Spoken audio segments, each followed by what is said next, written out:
Halo teman-teman semuanya, ketemu lagi dengan Roy di sini dan di video kali ini dan beberapa minggu ke depan saya akan menyusun video-video mengenai kuartal 2 ya, earning season update di mana emiten-emiten yang sudah pernah kita bahas sebelumnya akan kita update apakah kinerjanya masih bisa kita hold, masih cukup layak untuk kita masukkan dalam portofolio atau ada pertimbangan lain. Jadi buat teman-teman yang membutuhkan pembahasan saham lebih detail mengenai bisnis seperti apa dan lain sebagainya, kalian bisa tonton video yang sudah kita buat beberapa waktu sebelumnya gitu ya.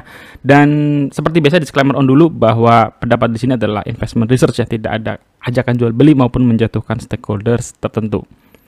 Karena yang kita bahas adalah emiten perbankan ya, BBTN dan BTPS, saya akan ajak teman-teman singkat saja melihat salah satu faktor yang erat kaitannya dengan emiten perbankan bahkan dengan emiten-emiten lain sebenarnya, yaitu mengenai tingkat suku bunga ya, di mana sebenarnya bulan Juni kemarin untuk pertama kalinya ya, Mei Juni itu kalau kita ngomongin yang Fed, mereka tidak menaikkan suku bunga ya, sementara BI maintain dari awal tahun sampai bulan Juni sama terus nih suku bunganya ya. Apa yang terjadi bulan Juli tanggal 26 itu ada kenaikan lagi dari Fed ya, naik 25 poin lagi ya, naik 25 poin lagi menjadi 5,5% dan kemungkinan masih akan dinaikkan lagi kira-kira 2 kali sampai akhir tahun ya. Itu prediksi dari banyak analis. Jadi mungkin di akhir tahun kalau targetkan hanya 2 kali naik, mungkin 3 bulan, jadi per kuartal akan naik ya. Kita ngomongin secara umum atau secara kasarnya, dampaknya ke masyarakat tuh apa sih kalau bunganya naik, bunganya tinggi? Orang yang mau buka bisnis, dia butuh pinjaman, dia tunda dulu gitu ya. Entar dulu deh, nunggu bunganya turun. Karena kalau kita ngomongin misalkan suku bunga BI rate tadi berapa? 5,75. Praktik di banknya langsung itu jauh lebih tinggi teman-teman ya. 5,75 itu akan ditambah lagi kira-kira mungkin berapa ya, 10% dari keuntungan bank. Jadi total bunga yang diterima masyarakat itu bervariasi bisa dari 12 sampai 15% ya. Jadi bunganya itu tinggi sekali dengan standar sekarang 5,75% dari BI rate-nya. Termasuk juga untuk apa? Orang mau beli rumah, mau beli mobil ya. Pastinya mereka akan mikir-mikir kalau bunganya tinggi gitu ya. Tapi apa yang terjadi nih teman-teman? Ternyata pemerintah nggak tinggal diam dan ini sebenarnya salah satu apresiasi gitu ya. Karena apa? Karena pemerintah memberikan banyak sekali insentif gitu ya kepada pelaku industri dan saya masukkan di sini hanya 2, yaitu insentif terhadap PPNBM ya. Otomatis penjualan kendaraan-kendaraan bermotor, mobil itu meningkat karena pajaknya waktu itu sempat dibikin sampai 0% ya. Kemudian apalagi mendorong sektor properti, ada lagi insentifnya ya. Hal-hal ini membuat yang tadinya asumsi bahwa kenaikan suku bunga itu akan menghambat ekonomi, mempengaruhi emiten-emiten tertentu, ternyata enggak gitu ya. Penjualan mobil semester 1 tembus rekor tertingginya nih kalau nggak salah. Memang penjualan properti menurun. Tapi kalau kita ngomongin sektor perbankan, BBCA itu all time high kinerjanya ya. BBRI juga sama. Gak heran dua bank ini itu berjalan beriringan nembus sekarang BBRI itu di 5.600-an ya. Ini all time high-nya juga buat BBRI. Jadi atas dasar ini teman-teman, sebelum kita masuk ke emiten ya, pembahasan BBTN dan BTPS ya, saya melihat memang bank-bank second liner itu kinerjanya belum all time high, belum sekeren BBCA, BBRI, BMRI gitu ya, belum sebagus mereka, tetapi menjadi menarik. Kenapa? Karena pemulihan atas ekonomi itu ya sudah kita bisa lihat dulu statusnya di bank-bank tersebut ya. Bank-bank tersebut all time high, artinya pinjamannya bisa disalurkan dengan baik ya, dikembalikan dengan baik. Kemudian kita juga bisa melihat bersama bahwa ekonomi sudah mulai pulih dan kalau dari data inflasi sudah mulai distabilisasi, artinya nggak naik terus tapi mulai ada pause-nya. Ya, sudah mulai nggak naik tapi nge-pause dulu. Itu juga jadi sinyal yang cukup baik. Jadi meskipun BBTN atau BTPS yang kita bahas harganya ini belum kemana-mana, kinerjanya juga belum terlalu istimewa, tetapi opportunity-nya adalah ditawarkan di harga yang saat ini relatif murah dengan proyeksi ke depan kinerjanya bagus seiring dengan pemulihan sektornya masing-masing gitu ya. Dan kita sekarang masuk baru ke emitennya yang kita bahas pertama earning update ini adalah BBTN. Apa yang terjadi dengan BBTN, teman-teman? Pertama adalah kenaikan dari net profitnya ya. Net profitnya langsung saja di sini tumbuhnya sangat tipis, 0,23% gitu ya. Kenapa earning per share-nya kelihatan turun jauh? Ya, teman-teman ingat BBTN itu melakukan right issue sehingga otomatis jumlah saham yang beredar lebih banyak, EPS-nya jadi turun. Jadi nggak ada masalah di bagian itu. Mengenai pertumbuhan semester 1 ya 2023, kalau kita ngelihat di sini dari chart ini memang kelihatannya mirip-mirip teman-teman, tetapi semester pertama 2023 itu jelas lebih tinggi ya, meskipun sedikit dibandingkan dengan 3 tahun terakhir bahkan tahun 2019. Manajemen juga menuliskan ini di ini ya, material presentation mereka untuk publik. Jadi ini adalah salah satu indikator bahwa sebenarnya BBTN pelan-pelan mulai kembali ke kinerja sebelum pandeminya gitu ya. Tetapi apa sih yang paling penting dari BBTN ya? Selepas tadi kita lihat langsung bottom line-nya net profit-nya 0,sekian%, yang paling penting dari BBTN adalah penyaluran perumahan, pembiayaan perumahan ya, kredit perumahan. Kuncinya apa? Subsidi dan non-subsidi. Oke. Yang subsidi itu jelas jadi market terbesarnya BBTN. Dia menyasar middle low income gitu ya, mereka yang membutuhkan perumahan subsidi. Kalau kita lihat tahun 2022 semester 1 137 triliun, sekarang 2023 152 triliun. Ada kenaikan hampir 11%. Jadi saya bisa bilang bahwa kinerja di bagian pembiayaan perumahan gitu ya, khususnya subsidi itu bagus teman-teman ya, on track. Oke. Bagaimana dengan yang non subsidi? Non subsidi juga sama ya, bertumbuh kurang lebih naiknya 6,5%. Jadi boleh dikatakan dari kinerja kredit perumahan, BBTN itu kinerjanya on track gitu ya. Nah, apalagi yang menjadi faktor dari BBTN ini, kalau kita melihat di material presentasinya adalah mengenai house pricing nasional. Apa sih ini? Ini adalah kenaikan harga rumah ya di tahun 2023, di mana terjadi kenaikan. Kalau kita lihat tren harga rumah itu memang akan cenderung naik gitu ya. Tapi yang naik tuh segmen mana gitu ya. Kalau teman-teman, saya nggak masukkan lengkap di sini kan terlalu banyak. Tapi kalau teman-teman bisa langsung cek di dalam public materialnya BBTN, rumah-rumah jenis yang kecil ya 36, 45, 60 itu naik semua harganya. Nah, ini adalah hal yang menguntungkan bagi BBTN. BBTN berpeluang besar untuk bisa meningkatkan kinerjanya ya dari segmen itu. Jadi catatan saya untuk BBTN, kalau kita ngelihat ya, kinerjanya itu secara mortgage masih on track ya, naik double digit. Jadi masih bisa tumbuh dengan bagus gitu ya. Kalau harga sahamnya pun kita bisa katakan dia sideways ya, year to date-nya minus 5% alias gak kemana-mana, tetapi kinerjanya sudah pelan-pelan mulai pulih ya. Salah satu catatannya adalah bahwa kinerja semester 1 2023 ini adalah yang tertinggi dibandingkan dengan 2019. Ada apa di 2019? 2019 kinerjanya BBTN juga lumayan secara kinerja ya, termasuk di harga sahamnya. Harga sahamnya BBTN di 2019 bermain di sekitaran 2000 sampai 2500. Jadi menurut saya dengan kinerjanya BBTN yang masih on track, kita masih bisa hold, atau buat teman-teman yang ingin maintain buy saja ketika dikasih diskon yang lebih murah dari harga sekarang ya, kita masih bisa melakukan aksi tersebut dan masih bisa maintain buy. Ini untuk BBTN teman-teman ya. Lanjut, yang kedua adalah BTPS. Ini saham yang banyak ditanyain juga nih di diskusi tongkrongan, Bang, BTPS kenapa sih ini turun terus gitu ya.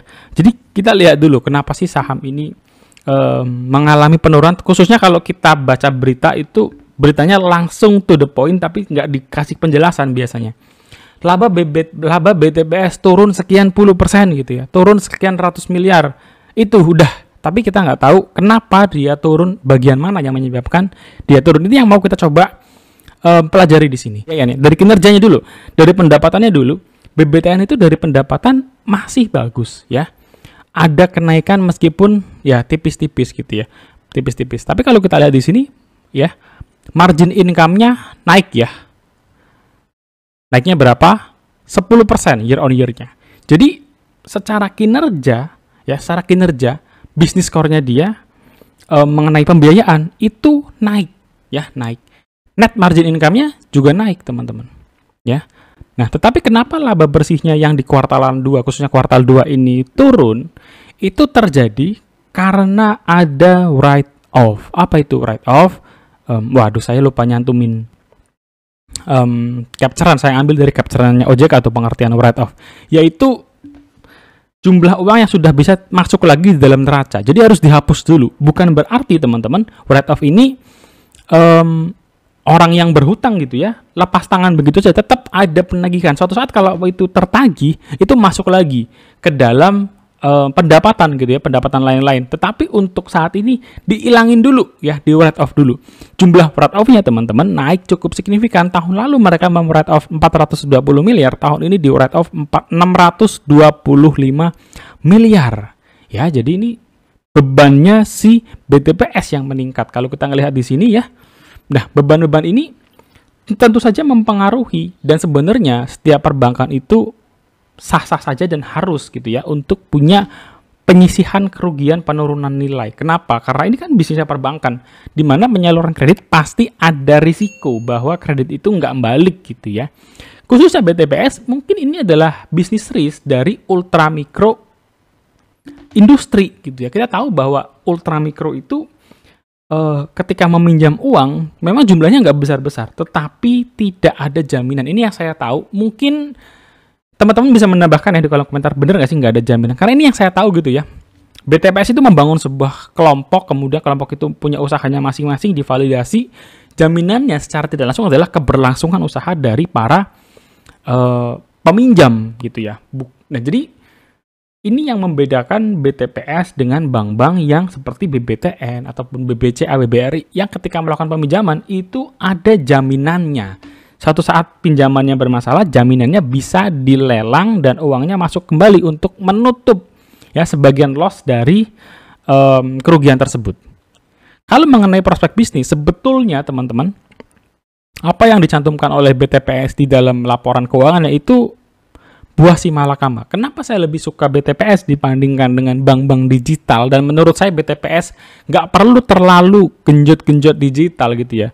Karena apa yang sudah dilakukan BTPS saat ini sudah benar dari sisi pengelolaan risiko. Kenapa? Teman-teman bayangin kenapa sih emiten-emiten yang bergerak di bidang pinjol, akseleran mau IPO tapi cancel dulu lalu PHK karyawan. Mereka menyangkut untuk peminjaman ke unbank juga gitu ya, ke masyarakat-masyarakat yang belum mendapatkan layanan perbankan, karena terlalu mudah request-nya ya.